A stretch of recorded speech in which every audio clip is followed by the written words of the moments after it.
Hey folks, wake up. This is Wake Up with Mark Joyner, episode number 57.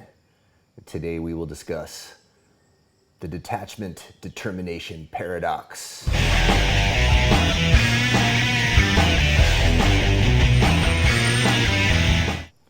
All right, it's kind of stooping down there because I'm testing out a new camera. You guys can let me know if this new camera looks good. This is a 4K camera I've got attached to the same setup. Testing it out to see in my efforts of constant improvement if this will improve things a little bit. So let's discuss this paradox. So this came up actually in one of the live streams that Mitch Miller and I were doing in the last couple of days, and we gave some seemingly paradoxical advice. You know, one is that you should be determined to get a particular outcome, but also that you should be detached from the outcome at times. So now this question was brought up by a rather prodigious young entrepreneur. We had a discussion about this in a comment thread that got deleted because some shenanigans were going on in the comment thread, so I thought it would be worth re-bringing up this topic in a healthier context for everybody's benefit. So first off, the way I address this thing, if anybody watching this has been following me for a long time, you would know that I don't accept, false dichotomies. I don't accept a duality as a conflict when in fact often what's happening is they're just opposing dynamic forces. They are meant to be opposing dynamic forces. Another way that I look at this is this notion of what I call utilitarian model flexibility. It's that there is no one right or wrong model of the universe, or maybe there is, but our brains as they are wired are not sufficiently equipped with enough bandwidth to be able to understand this reality. So what we have to do is we have to first find out what our purpose is, and then adopt models of reality flexibly and interchangeably based upon those particular purposes. So if you look at it through that lens, there are times when determination is useful, utilitarian, useful, right? And there are times when detachment is useful. So let's talk about the times when this, may be useful. Well, a really good metaphor to use for this might be looking at the difference between a battle and a war, right? If you're having a war, you might have one larger, grand strategic objective that you are attempting to accomplish, but you may lose a battle or two along the way. And in fact, if you're really clever, you might even deliberately lose a battle or two along the way in your path toward attaining the grand strategic objective. So that's one way we can resolve this conflict. You can be determined to win the war, but detached from the outcome of having lost the battle. But this isn't the bottom of the rabbit hole. It gets a little bit deeper. You might find at some point that you have actually been fighting the wrong war all along. I think throughout our lives, we all find ourselves attached to different forms of zealotry. I certainly have. I've been very zealous about my opinions on certain things. I'll be very open about something. So when I was a very young man, I grew up in, poor cultures where there were people doing lots of drugs. After I joined the Army and, became a little bit more conservative in my views, I lumped all drugs together as one thing. But then I started to dig deeper into that, and I started to find out, well, hey, wait a minute, we're classifying marijuana and heroin the same way, but they're not the same things at all. In fact, marijuana, if you look at the scientific argument, is it's not even remotely comparable in terms of negative effects to alcohol. But alcohol is legal. It's a legal drug, okay? Far, far more harmful than marijuana, okay? So, I was very zealous about being anti-marijuana when I was a younger man in the Army. And then for, several years after that. But then once I dug into the science, I started to say, well, hey, maybe the guys who were using it, maybe there's some justification for that. I was fighting the wrong war for a long time there. I was lumping things together the wrong way.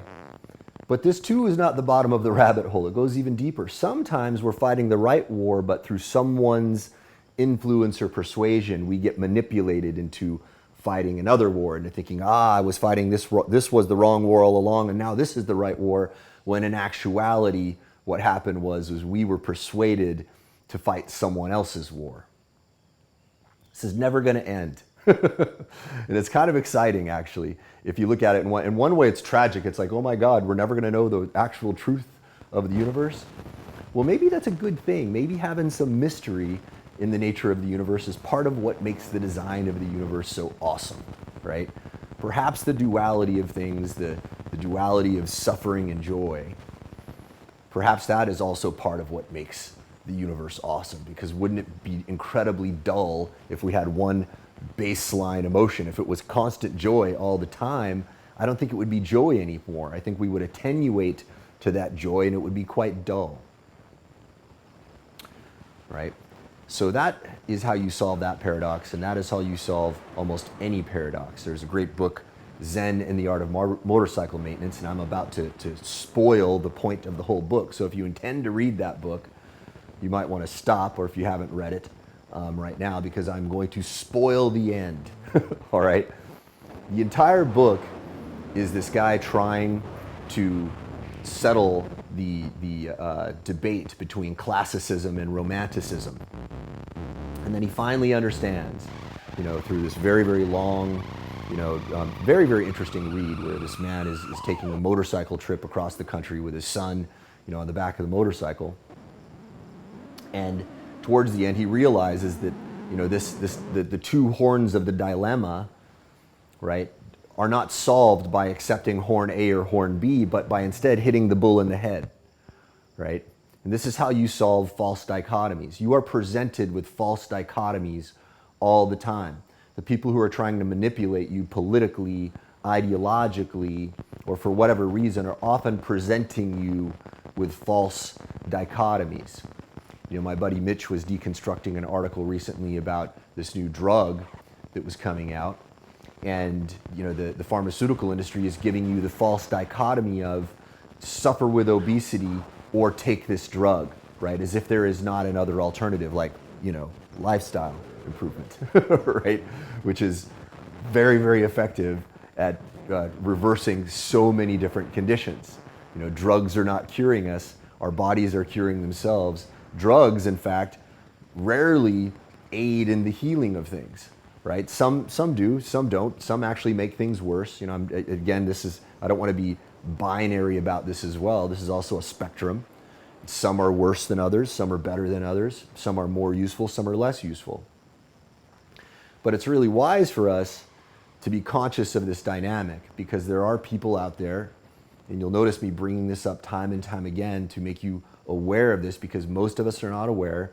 There are people who understand these dynamics, and they will manipulate these dynamics for their own benefit. Now, just a couple posts ago, I posted something about the Mueller report. I said, A, almost no one's going to read it. B, almost everyone is actually going to get their opinion spoon-fed to them by their propaganda outlet of choice, whichever flavor of propaganda they prefer. In these days, it's kind of bifurcated between pro-Trump or anti-Trump, right? Whichever side you prefer, you're going to get your propaganda spoon-fed to you. And then what you're probably going to do, all right? And again, I don't, I'm not trying to point at you and accuse you. This is a human condition problem. I am equally susceptible to this, right? So it is me too. When I say you, I mean also me. I mean all of us as humanity. What we are going to do, most of us, is parrot the stuff that we hear from the propaganda outlets that we prefer. We're not actually going to read the report ourselves. Most of us don't have the time. Even if we did have the time, we probably don't have the legal nuance to understand the report in its full complexity, right? And then what's going to happen is some people are going to read it, but they're going to be reading it through their lens, right? They're going to be reading it through their lens. If they already had a preconceived notion of what the report would say, their notions are probably not going to be shifted by the report. In fact, they are going to, through however you want to describe this phenomenon, perhaps it's an artifact of the reticular activating system, we are going to find the facts that support our beliefs. This is confirmation bias, right? This is our way of resolving cognitive dissonance. These are extremely useful psychological concepts with which you should be very, very familiar. If you are not, you were miseducated. In my estimation, these are the types of things that we should be teaching people on a fundamental level at a very, very early age, because if we don't, they are going to be very, very manipulatable as people. But our education system is not doing that. I wonder why. I can only speculate. I don't know, but it's doing us all a great disservice. And at the end of the day, almost no one is going to change their opinion about Trump because of the Mueller report. It's probably going to remain relatively static, even though there are going to be people out there who are going to manipulate our perception because of this dynamic. They know you're not going to read it. They know that even if you do, your perceptions of it probably won't be complete. So there are going to be people out there who are going to claim authoritatively that this exonerates him. There are going to be people who claim authoritatively that this is very damning. There will even be people quoting statistics saying that, see, Trump's favorability has gone down, and there are going to be people claiming authoritatively that Trump's favorability has gone up as a result of it, right? It's all kayfabe, okay? Kayfabe is this concept that was coined by the guys who do WWE, right? World Wrestling Entertainment. Some people take it seriously. It's obviously not meant to be taken seriously. They have these fake conflicts that they would create for the sake of the show to make people interested in the fight. The same thing happens in politics. It's just not as honest about its bullshittery, right? It pretends to be serious. It pretends to be, spoken with your best intention in mind, with great gravitas. We are the political experts. We are the ones who have analyzed this, and these are the conclusions we have come to, and you should bow down, little man, little woman, and you should accept our views of these things. Okay? They demand to be taken seriously by us. I respect the kayfabe of WWE a lot more because at least it's about its bullshit. Okay? I used to hate WWE because I thought, man, it's fake fighting, but now I kind of respect the joke of the whole thing, right? And I respect the marketing brilliance of it. And I respect the fact that it's kind of honest about the fact that it's bullshit. There are people out there who believe it's real, believe it or not. I've seen people argue about that, but you get my point. It's almost all bullshit, guys. We are all constantly trying to persuade each other all day long. All of us, every single one of us. Children are persuading their parents. Parents are persuading their children. Lovers are persuading each other. Friends are persuading each other. Enemies are persuading enemies. It's everybody. It's almost never not happening. It's almost never not happening. On one level or another, we are all constantly trying to persuade each other. Here's the game, okay? Persuade yourself to be a better person. Persuade yourself to be happy. Persuade yourself to not be deterred when things get difficult in your life.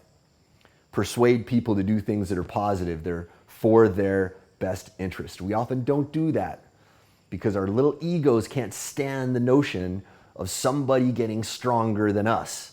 So we don't want to use our powers of persuasion to make that person have more confidence in themselves. Yes, sometimes helping other people does backfire. Sometimes you will help people and they will turn around and stab you in the back. It's happened to me many times, many, many times. But that's not going to stop me from getting out there and using my persuasion in a positive way.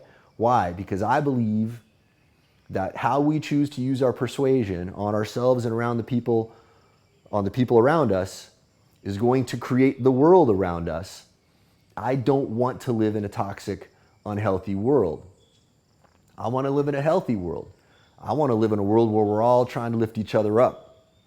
I think that's where it's at. All right, folks, that's it for today. I'll talk to y'all tomorrow. You have a beautiful day. I know I will.